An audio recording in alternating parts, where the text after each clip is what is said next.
So hello to everybody joining us. We are going to have a couple of presentations and a small introduction from myself. So thank you for joining us as part of our Circular Tayside project.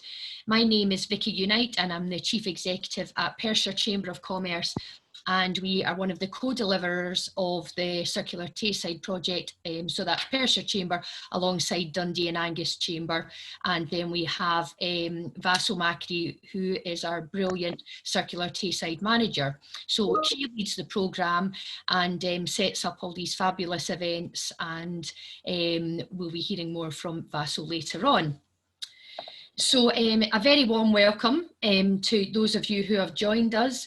We're delighted to be part of this project. It's not really a deviation of chamber activity, it's quite a core activity, and it's looking at how the sustainability in the circular economy can really drive business, and from a business perspective it can help your business, it can save you money, make you money, and cost you less with waste, and reduce waste all over. So it's looking at moving to a circular lifespan of products, if that's what you're dealing with, from a linear one.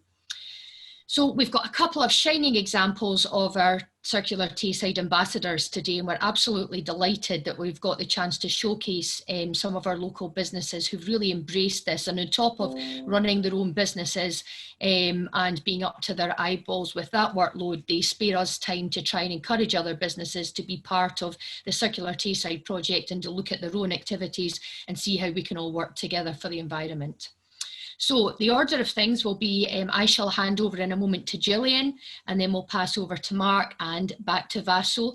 I will be keeping an eye on the chat box, so if you have any chats or questions that you would like to raise, please put it in the chat box and we will work through this, through anything that's raised therein.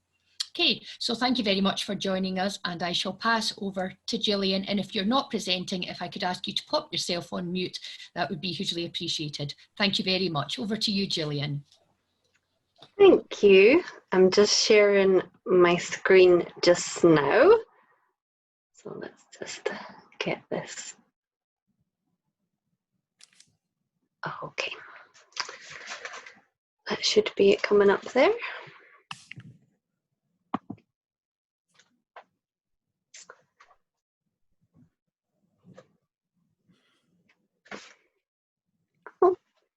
Slight difficulty, it's just went black. 1 second.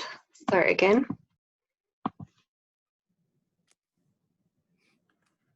There we go. Can everyone see? Great. Okay, so how does a girl go from lipstick and lashes to lemons and lentils? That's what I'm here to tell you. My name is Gillian and I own and run the Little Green Larder, which is Dundee's first completely zero waste shop in Dundee. Before I opened the shop, I was working as a makeup artist for over 13 years, so very different to what I do now. I had my work featured in Vogue, Best Scottish Weddings, Tie the Knot, and worked with the BBC, Macmillan, Chivas Regal, a whisky company. I was also head makeup artist for Dundee's first feature film and provided hair and makeup services for over 400 weddings. At the same time, I was really struggling to shop sustainably in Dundee. All of the products that I wanted to buy were not readily available in my local community. I kept on thinking someone is going to open a zero waste shop so I can shop there, but they never did. Eventually, I got tired of waiting and decided to close my makeup artistry business, and the idea of the Little Green Larder was born. It took a while to get there. I spent a year planning, budgeting, business planning, meeting with different suppliers, meeting with Business Gateway, visiting premises, researching scales and products, and networking with other zero waste shops through Zero Waste Scotland, until I finally found my dream shop. It was bigger than I had planned, and when I opened, I had barely enough stock to fill it, but now I am running out of space. The dream finally became a reality, and I opened the Little Green Larder in July of 2019.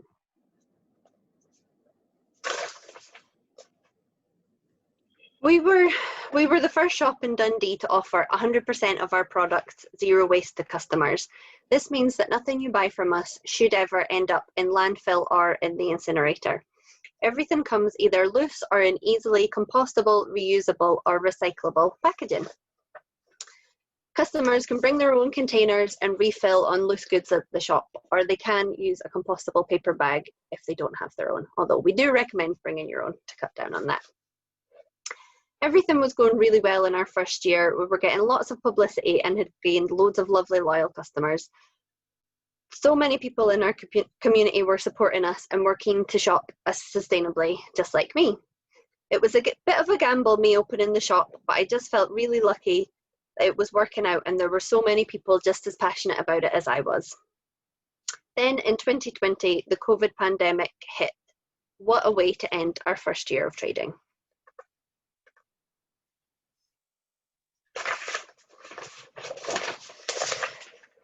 To start with, we introduced some new rules in the shop. We had always encouraged customers to use hand sanitizer when entering a shop as good practice. However, we started to make it compulsory for customers.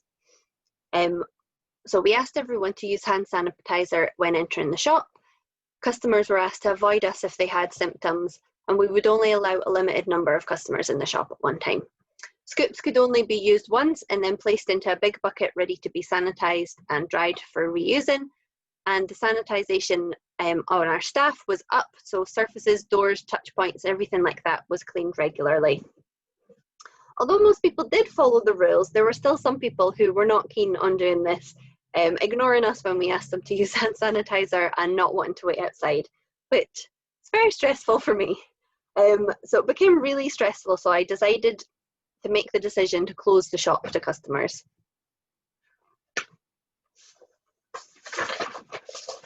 Lockdown was a difficult time for everyone, and it was definitely not something that I could have planned for the shop. The thought of closing the shop to customers for an unknown length of time in our first year of trading was so stressful, but I just had to make the most of it. I turned my mind to how I could make the most of a difficult situation that we were in.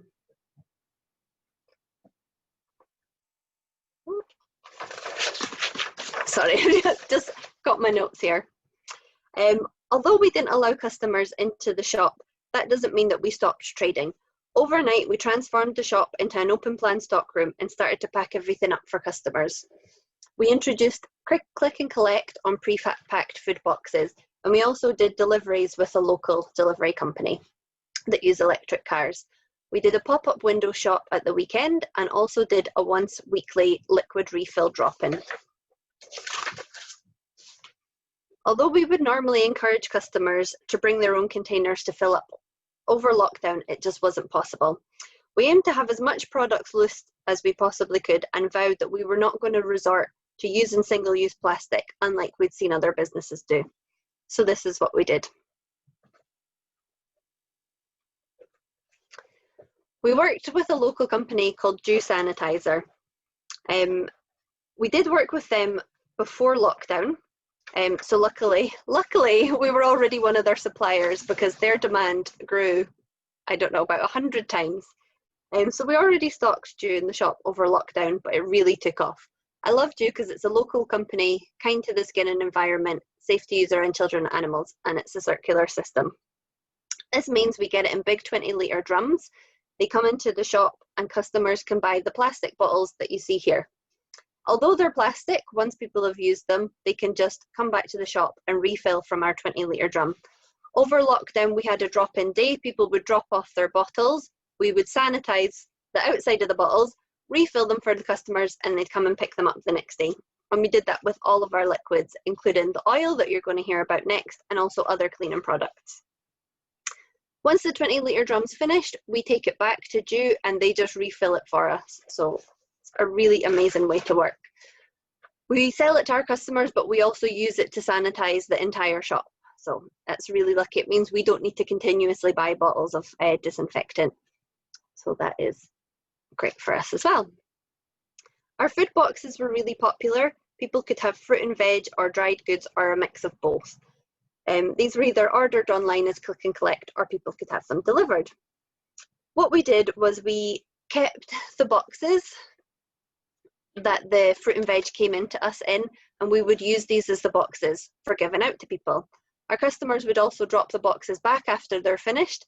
They would go into box quarantine for a few days and then would bring them back into circulation once it was safe. Luckily, just before lockdown, I had my own kitchen assessed and approved for making and selling home baked goods. So we sold them over lockdown, as well as cakes from a local bakery.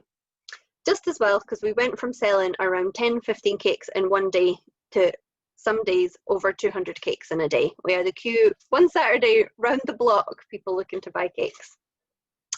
We did sell these in paper boxes again, but luckily the boxes were sturdy enough to be reused. So customers, on a Saturday, we had a pop-up window shop. Customers could bring their Tupperware or their boxes back. We would just use tongs to refill into these. Also on the Saturday, we had different products available in the shop. Most of our customers knew what we had, so they would just ask, could you grab me this, could you grab me that?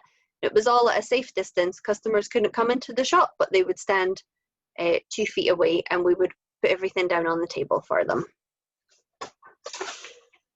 Working with the community and raising money for good causes is a huge part of what we do at the Little Green Larder, so we weren't going to let the pandemic get in the way of that. Over lockdown, my mum made hundreds of reusable face masks and we sold these to raise money for a few different charities in Dundee, and we managed to raise over £1,000 to donate to Eagle's Wings Trust and also to Bridgeview Care Home.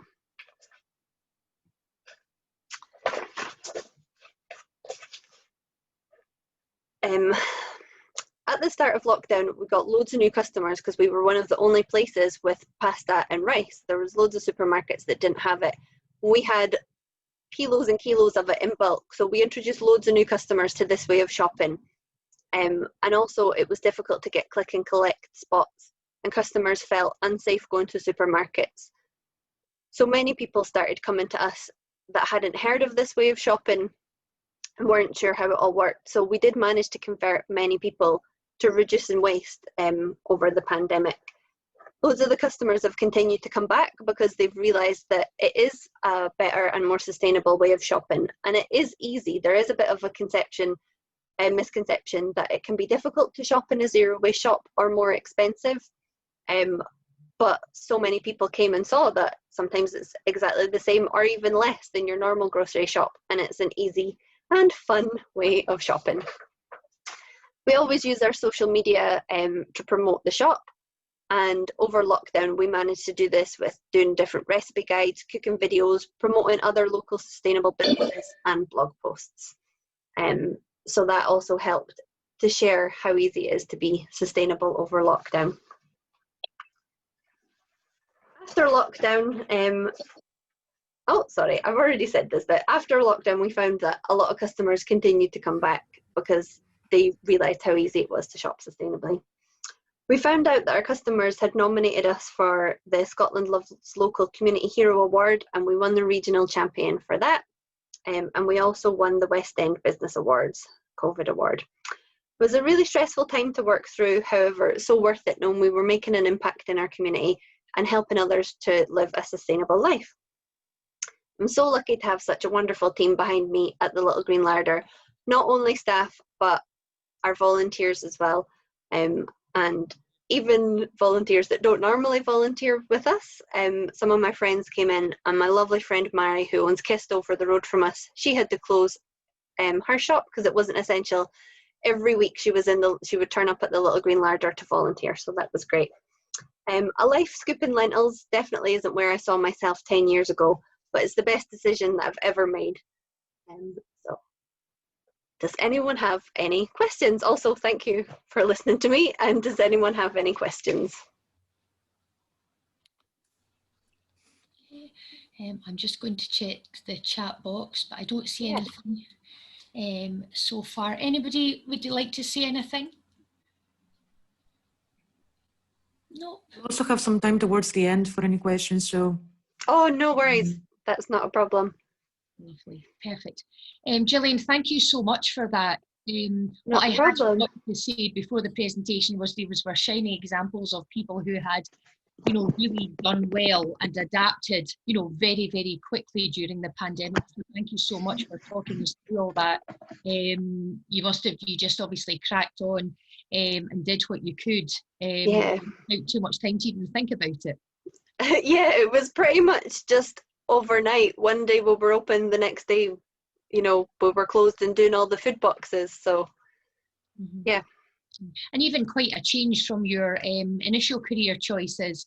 And the best, you know, it's quite often how the entrepreneurs are kind of born, or that stage in your life begins when you spot a need, you know, and a gap, and there's nothing for it to provide you with what you're looking for. So hat off to you, Gillian. Oh, thank you. Yeah, I just kept thinking surely someone's going to open a shop like this, and when they didn't, I was like, that's it. I'm just going to do it. Perfect. Oh, good on you. Great story. And there's someone, Leona, in the chat box has said, a great story. I wish you huge success in the future. So that is. Oh, thank you. So thank you, Leona, for that. That's lovely. What we'll do now, you can raise questions in the chat box, and again, we'll have time at the end, and we are going to hand over to Mark now. So Mark's from Summer Harvest Oil, and he's going to tell you more about his business and how he addressed this climate as well. So over to you, Mark. Thank you very much, Vicky, and thank you, Gillian. That was really, really insightful of the array of products that you sell and how you adapted going through. And yeah, the cake story really grabbed me, you know, from 15 up to 200 sometimes, and then your mum getting involved as well. So brilliant work with the charity as well. It's really good story. Yeah, story sometimes, but no, that's fact. All you've done is blown away by it. So I think we leave it at that and call it a day. But no, here's a bit about myself. I'm Mark. Again, this is this is a second career for me, very similar to Gillian. I was a software engineer. I've worked on air traffic control systems. I've worked with the army, and from 2000 until 2007, I worked on a trading floor down in London, and that's where I met my wife, and we moved up to Scotland just before the crash. Now, I was supporting the trading floor and the trading system, so I don't know if I broke something before I left or if I knew something was going to happen. But we moved up to Scotland in 2008. I started working on my father-in-law's farm, helping out where I could. And it became very evident that there was not another job on the farm for me. So it was time to start looking to see what we could do. And we started selling potatoes. We were growing potatoes and selling them as seed potatoes, exporting them where we could. And you always get the oversized ones. So I started selling those, literally just getting in the car, driving around, knocking on restaurants, farm shops, and anything I could find, and seeing whether I could sell the product. I also started a Perth Farmers Market, and very quickly, it was the right, it was one of those right time and the right idea. We could see that there was a growing trend and desire for local produce, traceable produce, and not, just mass sport. And it took off really well. But obviously potatoes are seasonal. And what happened was my father-in-law said, well, these are coming to an end this year, and what we're going to do next. And at the time, there was nobody in Scotland, solely based in Scotland, producing cold pressed rapeseed oil. My father-in-law had grown oilseed rape on the farm. Yeah, I switched between rapeseed oil and oilseed rape. Oilseed rape is when it's in the field, but when you harvest it, it becomes rapeseed oil. Don't ask me why. History. We'll just go with it. Just accept it. I've had to. So he'd been growing oilseed rape for 25 years, and traditionally sold it onto a seed merchant. The seed merchant then would sell it. It would go off and be processed and made into perhaps crisp and dry, or some vegetable oil derivative thereof. And I said, oh, nobody in Scotland's doing it. Very similar to yourself here, Gillian. I'm sure somebody will do it. And my father-in-law said, well, there's two options. Either somebody's tried it and it hasn't worked, or nobody's tried it. I said, well, let's go for the first one. Let's go for it. And we did. We sold the first, we started pressing under contract. So that was done down in England. Pressed 1 ton and we sold out immediately, virtually immediately. In fact, I had to go to the Crieff Hydro and ask could I have some stock back that I sold them because I didn't have any other stock. And we had to wait for harvest. And, you know, you can't rush nature. If it's in this field, it's in the field. That was in 2008. And by 2010, we got all the pressing facilities on site. And we've been growing, pressing, bottling for the past 12 years. I call it our zero waste production cycle.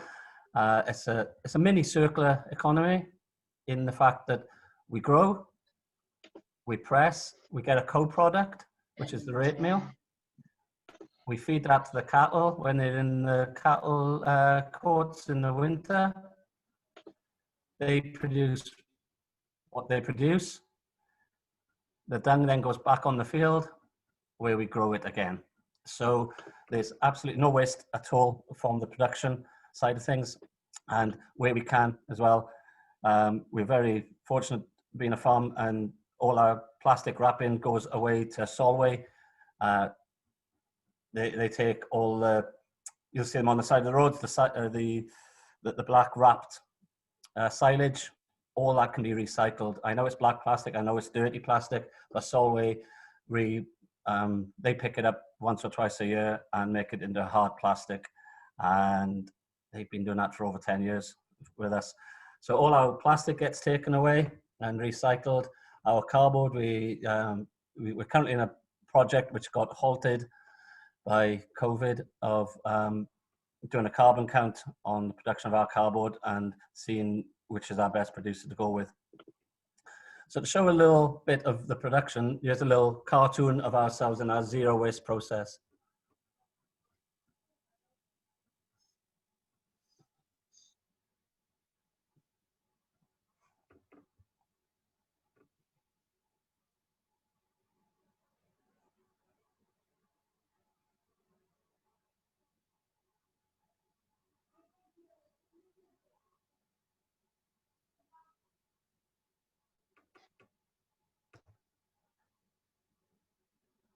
Now that process, yeah, zero waste, but it's got familiarities as well. If we go back and look at the history of whiskey production, some of the main reasons whiskey production was started in Scotland was because the farmers couldn't store their barley in an efficient way because damp, cold, wet Scotland during the winter months. So they started making spirit.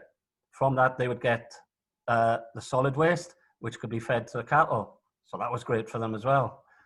They also got the liquid waste, which they could use as a fertilizer, very high in nitrogen.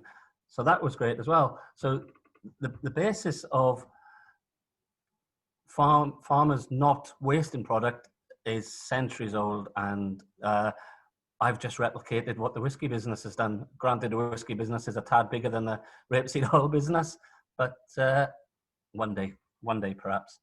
But as I say, we've been trading now for 12 years, and our main outlets, and for all these, where possible, we go through wholesalers.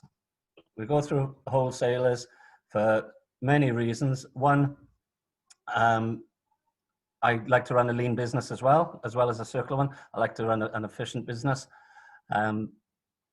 Using wholesalers means there's less traffic on the road because they come and pick up from me and they can deliver to many customers instead of me driving around all the time. It also makes it easier for customers. They can get one invoice from the wholesaler. Makes it easier for me because I have only set a couple of accounts to debt manage, etc. My outlets pre-COVID were retail, primarily farm shops, independents, more recently, over the past couple of years, zero waste shops such as Gillian's. But we do supply into one of the supermarkets, which is Waitrose, and just the Scottish branches. A big section is food service, so hospitality. So we sell to likes of Glen Eagles, Cafe St. Honore, all your restaurants, independents, etc., and your hospitality trades. We used to attend markets, farmers markets, and shows such as BBC Good Food Show, Persia on a Plate, Foodies Festival, etc. We also supply into food producers. We supply Byam Trotter from Trotter's Independent Condiments, and he makes the most wonderful wild garlic pesto. Seasonal, so when you see it, get it, stock up on it, it's great. And another product that we have is the cattle feed. So obviously that's quite integral to us as well, because I sell it back to the farm and we produce too much for ourselves. So we sell it to the likes of Ian Niven at Gloagburn, Mackie down the road. So we supply, I think, four farmers around this area with cattle feed. It's not a complete feed, it's more of a supplement. They will put it in with the crushed barley and the silage, etc. But COVID hit and obviously our markets changed quite dramatically. Retail was still there. Retail took a little bit of an upturn, obviously because of people not dining out a lot. Food service went from 55% of our business to 0. So that's 55% of our trade gone. Markets and shows, first 3 months, completely gone. We haven't done a show since last year, and we've only done 4 markets since lockdown. That accounted for about 10% of our business. Food producers, they stayed. In fact, there's been a slight upturn there. Cattle feed, yeah. This was the tricky one. This is the double-edged sword. Because the farmers couldn't get their cattle to market to be sold, they was holding the cattle on the market, on the farms for longer. Therefore, they needed more feed to take them through the extra months that they was keeping them on the farm. So we sold all our stock of feed. As I say, food service was my major contributor to the oil, so I wasn't pressing anymore. I wasn't producing any oil, therefore I was not producing any co-product, therefore I wasn't producing any cattle feed. So there was 4 farmers looking for feed that I could not feed into them. So they had to go and find that elsewhere. So I think that's not a negative, that you know, there's, in any economy, you need things to work. And that's just an example of the circular economy works exactly the same as any other economy.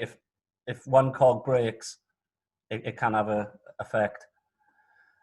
So working through COVID, we took a few considerations of what to do. One of them was, do we go online? I'll give you a spoiler. No, we did not go online. We looked at what we could have, what we'd have to do. We'd have to improve our technology. We don't currently sell online. We never have sold online. We direct it to a shop in Crieff, and he handles our online sales.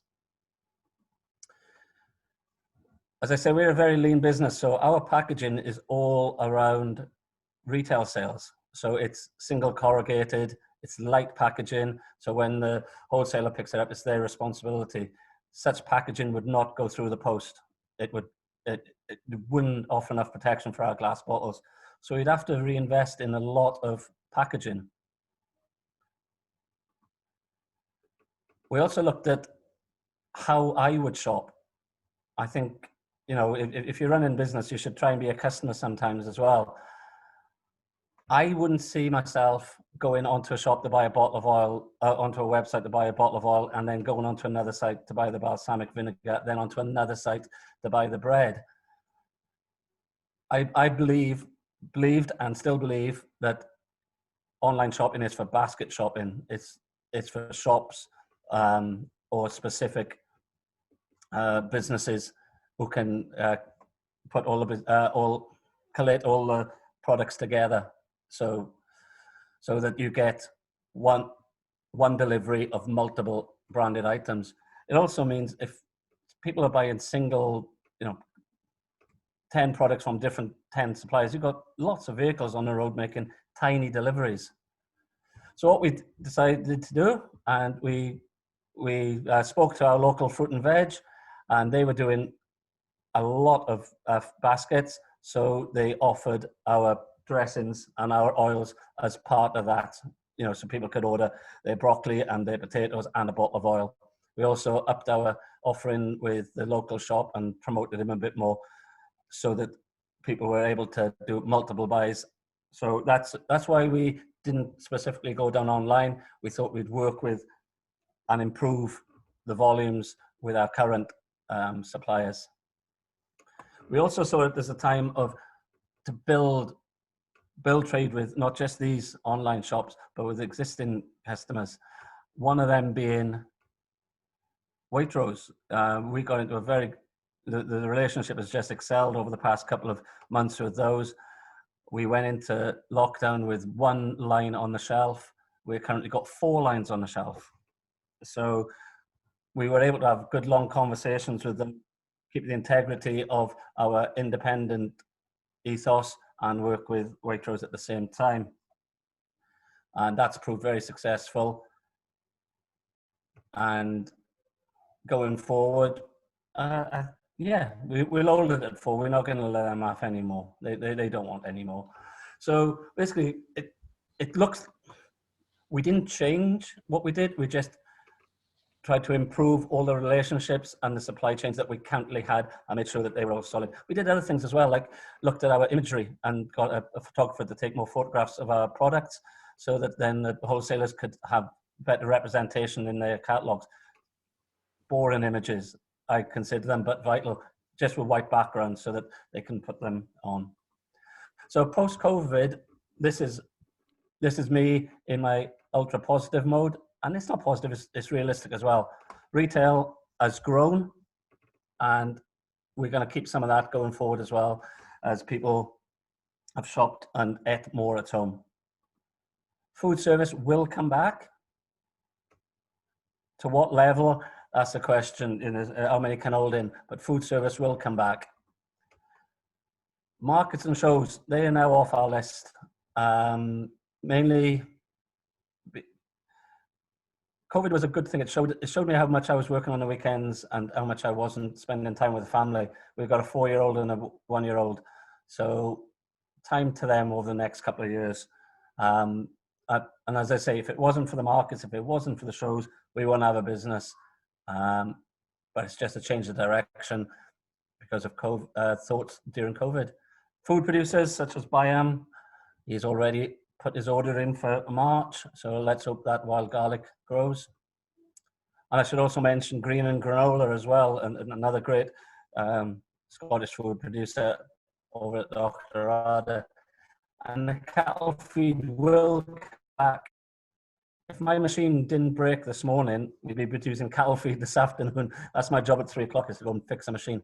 So the cattle feed will come back, and we will have those 4 customers. So there will be a repair. As I say, it's a great way to run a business, the circular economy. Look at your outputs and your inputs and see where you can reduce them down or reuse. Or another example that I haven't touched on this was we also make dressings, but we don't have a kitchen ourselves. So we've teamed up with a catering company called Wild Time that's based out in Comrie. They've got spare capacity in their kitchen because they mainly a weekend. They don't do much at all at the moment because they're an events company. But they do weddings. They do award ceremonies, etc. So a lot of their work is at the weekends. So they got a kitchen, fully equipped, beautiful kitchens, not doing a lot at the beginning of the week. I haven't got a kitchen, but I've got a need for one. So we got together and I said, well, if you make the dressings for us, and at the peak just before lockdown, there was 2 full-time staff that they took on, not under my employment, but under their employment. So again, that's a good use of looking to see what's out there, collaborating with other people and being not just circular, but efficient and lean as well. And if you can get the quality goods out in the most efficient manner, hopefully you can find time to sit down then and have a little glass of wine or whatever your choice is at the end of the night. So at that, I think I will just say I'm open to any questions when they come around, and there are my contact details if anybody wants to drop me a line at any point. Thank you very much, Mark. You know, it's quite interesting when everybody did get the time, and, you know, it was, well, you know, it kind of came from nowhere, that lockdown. You know, it wasn't ever anything we could have envisaged or imagined, even in our worst nightmares, I guess, in some cases. But you're right, it was a real time, and it was actually the only time that some people get to reflect. Yeah. And it's a real wake-up call. And I think for people to be spending time with their family, in their homes, and realising that in most cases that was really what they weren't doing at all, but that's what they were working for, and the whole balance is out. And, you know, I know, Mark, you know, we've worked together before, it was your whole family, and now your youngest is a year old, which means that when we were at Persia on a Plate, you know, your child was, you know, a few weeks old or a few months old. And then I was really surprised to hear that it was 10% of your sales, because it's certainly not 10% of the effort, you know, packing up, bringing and lugging along baby one, baby two, you know, and away. It's such a lot of effort. So although you're right, I think there is a purpose behind the markets. It's part of building your brand. Absolutely, yes. No, but it's such a good thing that people did get the opportunity, and really it was a missed opportunity by a business which didn't sit back and look at exactly where they were and what they could do, and, you know, find the opportunities, you know, in there as well, Mark. So thank you very much. And, you know, we have been hearing that a lot about the online shopping. It's obviously a huge, you know, opportunity again for people to keep within the 15-20 minute high street or whatever. We have a lot of that, and we can source a lot of stuff locally if we know it's there. But it's got to be convenient to get, and it's got to be within a certain price range. I agree. And what we all did see through lockdown as well, that it was 15 vans an hour coming down your street with deliveries, which was lovely in one way, but quite horrific in the nature of the Circular Tayside project, not what we're looking for. But I think if we're working together, certainly what we're hearing customers looking for, which is what you said, we have to be realistic about how loyal they are. They still have a finite amount of time and budget, is that central shopping basket, you know, where you can see all the oils, all the bread, all the slippers, you know, in there. And but, you know, there's more opportunities in there because it's a different audience that you can get online. You know, we've got quite a lot of international clients, partners are, you know, when they've got an affinity with an area, they're like, oh, let's just get something from that local area. But I guess logistically, you know, how can we work together to really improve and make lean that delivery service? Is it a fleet of electric vans that go out or something, you know, so that we don't end up with the absolute, you know, stream of traffic the whole way, you know, and tidy that up. But that's a great logistical business for someone going forward, isn't it? It's a business opportunity.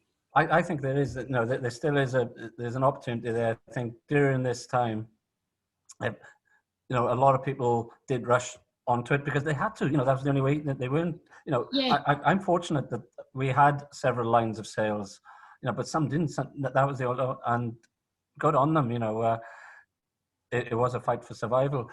Yeah. But we've now, when we have come through it, I think that, you know, there's lots of lessons there of how do we know we can do it. We know there's a desire to buy it. Unfortunately, we've still got to look to be, if it's independent sales, we've still got to be as convenient, and that's a brilliant word, as your Tesco. People, what they expect that convenience. So that's what we've got to try and replicate.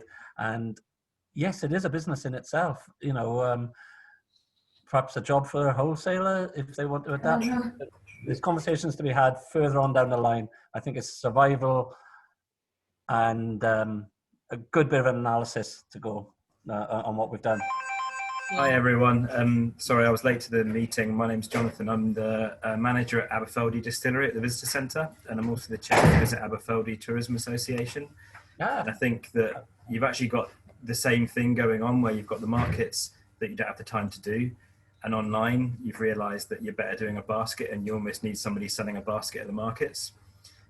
We had our Christmas market, which is normally a huge festival, and it was just a standard farmers market in Aberfeldy on Sunday.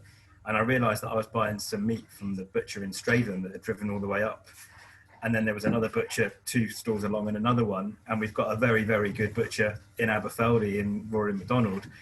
And I was questioning, why are we doing this when we're buying things that we can already get in town? But actually just having stalls that are selling a package of things. And again, there are places that sell summer harvest already in Aberfeldy. Just thinking about, well, why are we doing it and how are we doing it? And that element of, well, just because everyone's selling online doesn't mean you have to, certainly not direct, is a really, really interesting concept. And just regarding deliveries as well, I know that there are already some interesting things. I stayed at the Boatgarten Hotel a few years ago.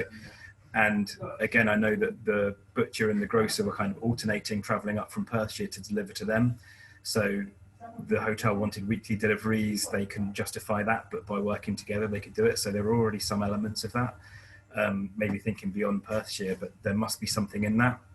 Our web shop has gone crazy at the distillery, but actually the local delivery is the bit that we don't really do very much of at the moment. And we do a click and collect, but increasingly we see people that are just used to getting deliveries now, and they don't want to go to a shop. Late night shopping was an absolute flop this year in Aberfeldy, and footfall in the shops is down, but people are still wanting to shop local. It's just finding time to get away and do it. So I think something about a local delivery network is really, really interesting.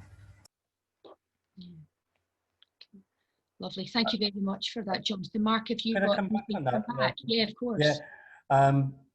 Jonathan, I think we've been in contact via email, so in the past around the Perthshire Food Group, and just I'll say this quickly, and we can take it aside and we can have a catch up another time. But the Perthshire Food Group is now just about to relaunch and develop. There's been a lot of work through lockdown with Scottish Government, Scotland Food and Drink, to get funding and a coordinator in place. That's now all in place, and that's definitely one of the elements that we're not going to offer a solution at the moment, but there's definitely things to explore there of getting. And sorry, I'm blabbing you a bit more. And also yesterday I got confirmation that the SWA, which is the Scottish Wholesalers Association, and SAOS, which delivers projects, they've got a £5 million budget from Scottish Government to look to push out more awareness of wholesalers and routes to market, and to potentially look at other delivery methods such as regional networks and regional hubs.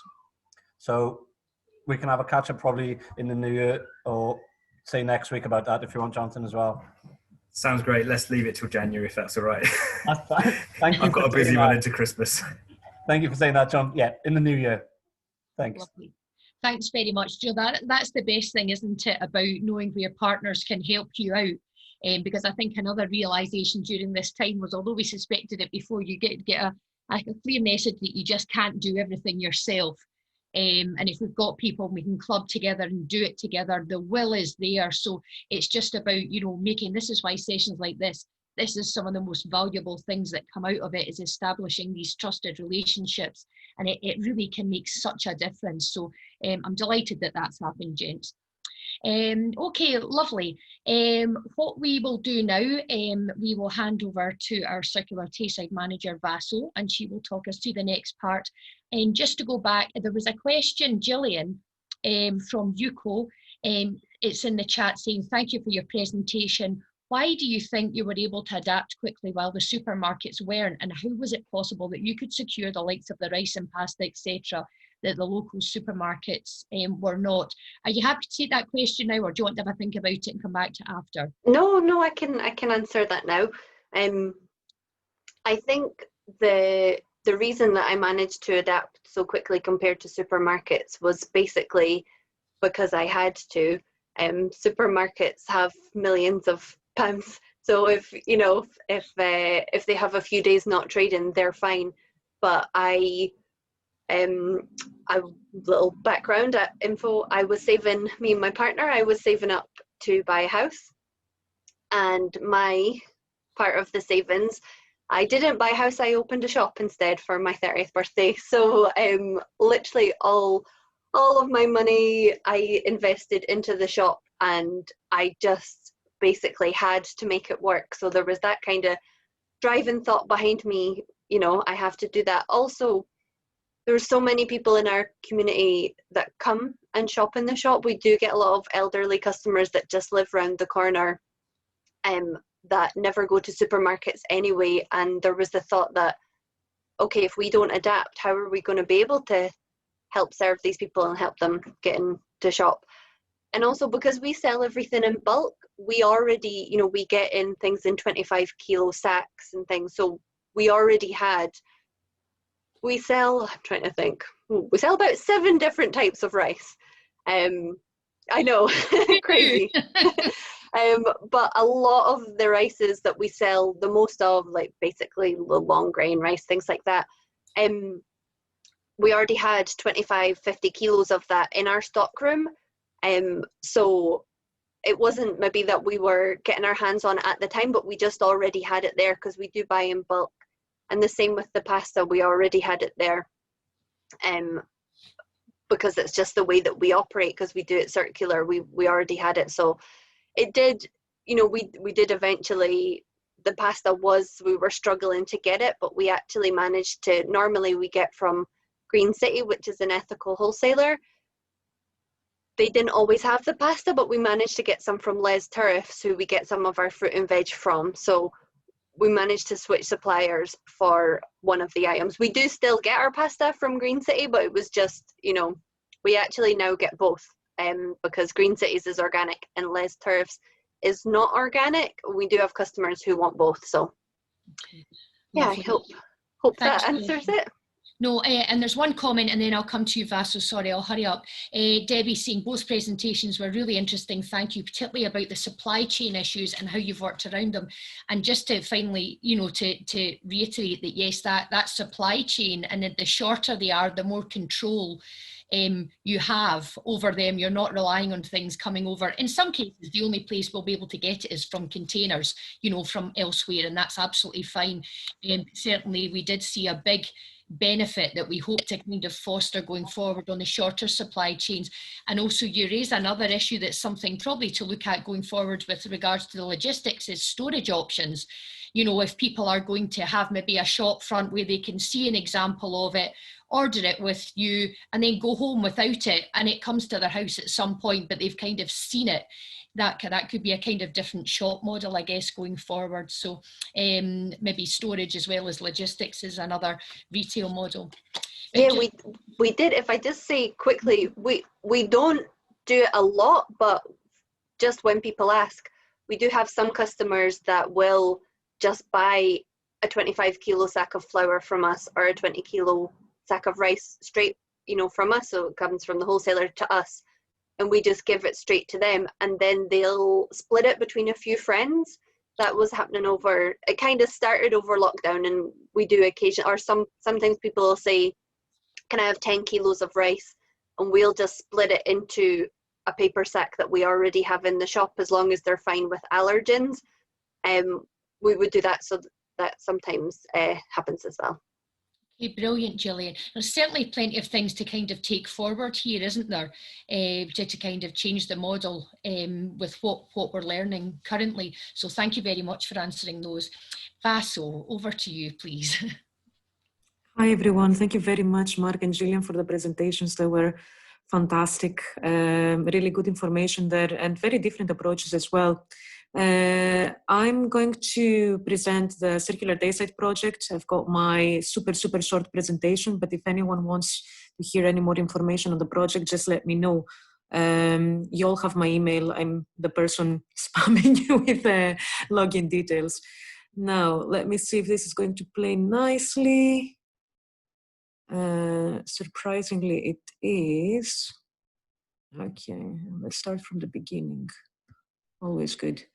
So, Circular Dayside. Let's start with who we are. We are basically there was a lot of European regional development funding that came into the Scottish government for waste reduction. And some of that was handed over to Zero Waste Scotland to administer the circular economy and other waste reduction projects around Scotland. Circular Tayside is just one of those projects. So we have Circular Glasgow, Circular Edinburgh, Circular Northeast, and we are Circular Tayside. The project over here in the Tayside region is delivered by the two local chambers of commerce, that is Perthshire Chamber of Commerce, that is hosting us today, and then the Angus Chamber of Commerce. The goal of Zero Waste Scotland is to lead Scotland to use products and resources responsibly, focusing on where they can have the greatest impact on climate change. This is what I said before about how the project is delivered. Vicky from Perthshire Chamber and Alison did a fantastic work on the Circular Tayside project all the way back from 2018 when they started getting the ambassadors and setting up the project, and they joined the team in 2019. Why Circular Tayside? So in 2000, here there was supposed to be another slide. So in 2018, Zero Waste Scotland commissioned a report that said that the Tayside region could see economic benefits of up to £400 million from the adoption of a circular economy versus a linear economy that is already operating in the area. Now, the main industries that these kind of profits were identified in were construction, manufacturing, food and drink, and a couple of others, but we operate all across the sectors in the local area, because in order to have a successful circular economy, you need to have a network of organizations, and that network can only be achieved if you're all-inclusive in your approach. This is where we operate. We have two major city centers, that is Dundee and Perth, and the rest of it is quite rural, but that has its challenges, but also presents a lot of opportunities, especially in the farming and food industries. What do? We help local organizations transition towards circular economy in two ways. First of all, we raise awareness on circular economy, and secondly, we help organizations access Zero Waste Scotland business support. We raise awareness through a variety of events. Over here you can find some of the ones that we had earlier in the year, like food waste, green recovery, furniture, just pretty much anything that you can think of. We have combined with circular economy, and we're always open to more suggestions about something that you would like to learn. Since the start of COVID, we have been recording our events, and you can find the recordings in the relevant pages. We also have our Be Inspired page. Over here, you can find all the local organizations that have some circular elements in their operation or circular offerings to their clients. We're always happy to enrich this page. So if you've got anything that is circular, please let us know, and we love to put you on this page and also promote you through our social media and those of the local chambers of commerce. This is our Circular Tayside map. So all our Be Inspired businesses and organizations are over here in this map, so you can find them.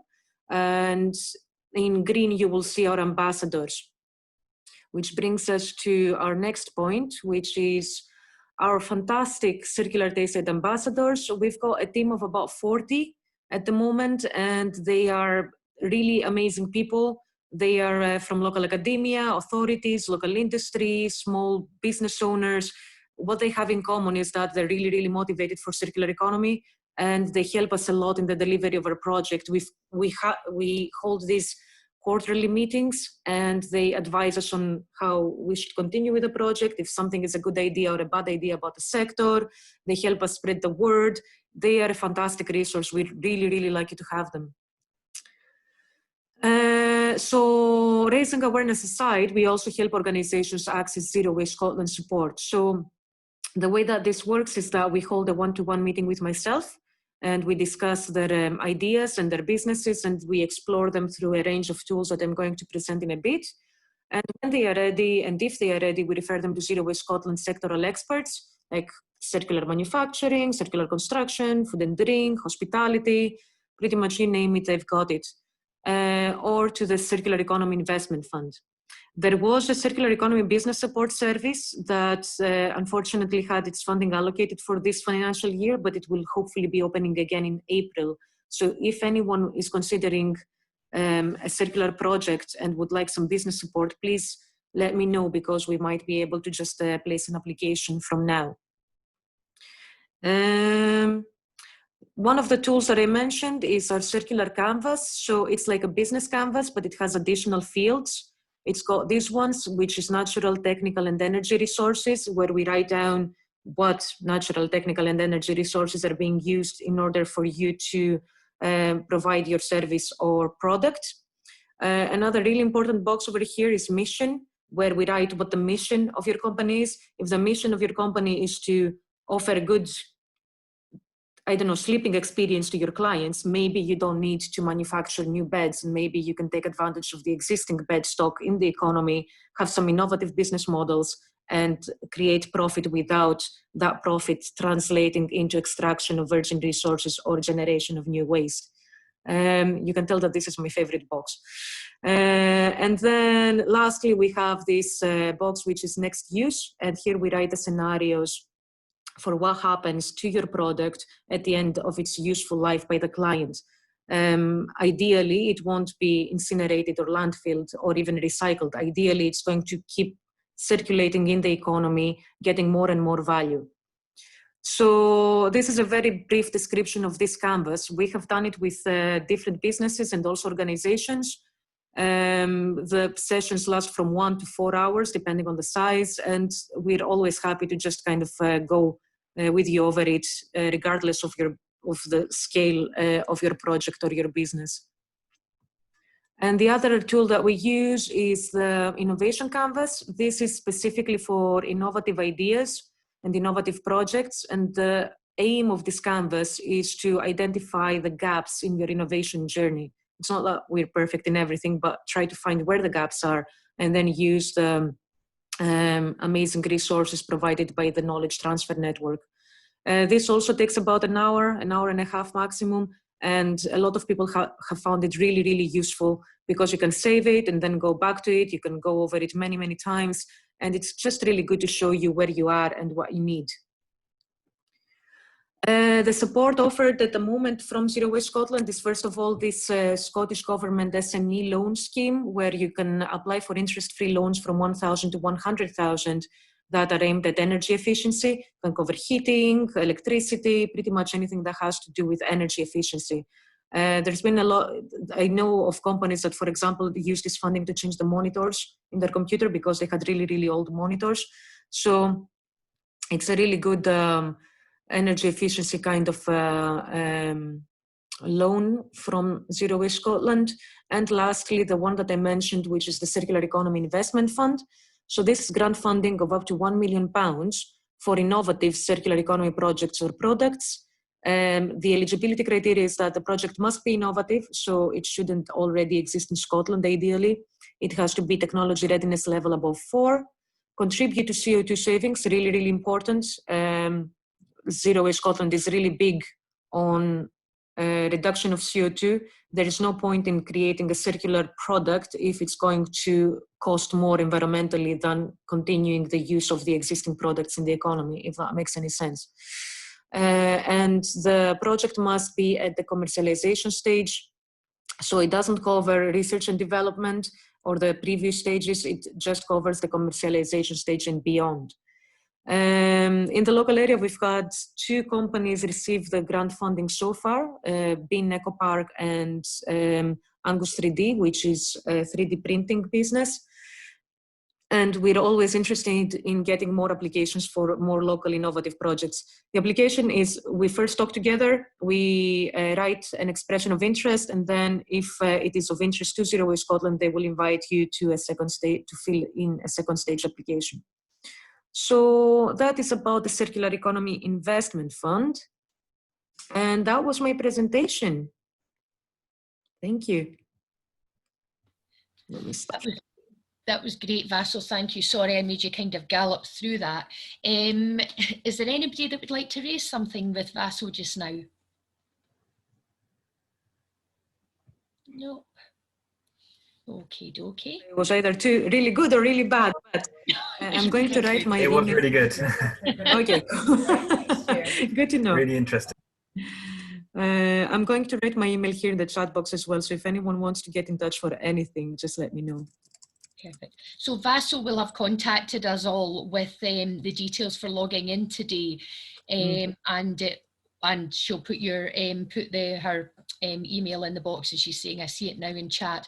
So just Vaso, are you okay for me to thank everyone and close? Yes, I think so. We are recording this session. We're going to make it available on our website and send you the link with a wrap-up email. But thank you very much to the fantastic speakers. Thank you, Mark. Thank you, Gillian, and thank you everyone for joining. Yeah. No, it was a great session. Thank you very much. You know, there's lots of opportunities, and now's the time to look at them, because it can be a way of generating and sustaining your business. And you know, sometimes even having chats. I would really recommend people having a chat with Vaso, because some people think, well, we're huge, we can't do it, or they think we're too small, we can't do it, or we only deal with X, Y, and Z. We hardly throw anything away. We only pay X amount to get rid of it. And that's a core product for somebody else. You know, that can Exactly. be a very valuable sort of raw commodity. So it's about trying to, you know, grow and waste less, but it can have business benefits, which is where we sometimes come from as well. So just thank you very much to Gillian and Mark and Vaso for going through all that. You're all very relatable, which is great, and also very inspiring.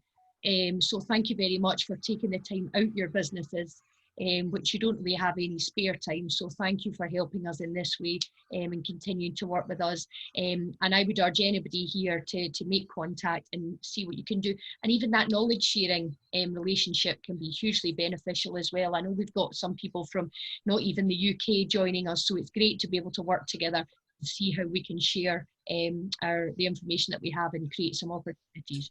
So thank you very much. Thank you, Lovely to see you. Thank you. See you soon. Bye-bye.